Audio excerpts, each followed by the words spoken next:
Salam əziz izləyicilər. İnternetdə oxuyuram, yalan gerçək deyirlər ki, kül səpmək tərəvəzə göbələk xəstəliklərindən qoruyur. Ola bilsin hələ bu il bizlərdən də qoruyur. Bilmirəm.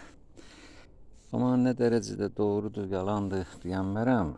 Amma onu yazanlar çoxdur. Və onlarca adam yazır ki, kül belə, kül elə. Külü həm gübrə kimi faydasından yazırlar. Həm də göbələkdən qorunması üçün dibinə və yarpaqlarına azca kül səpməyə məsləhət görürlər. Və mən də götürdüm, səpdim. İndi bilmirəm, düzdür, yalandır. Və onu yəqin ki, heç bilməyəcəm də, çünki buna başqa ilaçlar da eləmişəm. Əgər xəstəlik tutmasa, bilməyəcəm onu. Dərmanlar kömək eləyir, yoxsa bu kül. Baxaq görək, inşallah başımıza nə gəlir.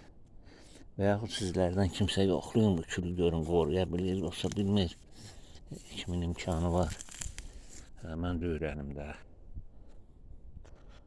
Oldu. Sağ olun. Bəyənirsinizsə bəyənin. Bəyəndim.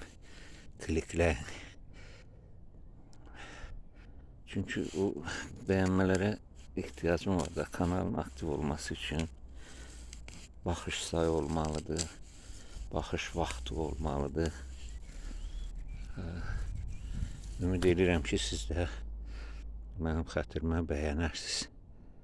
Sağ olun, sağlıqla qalın.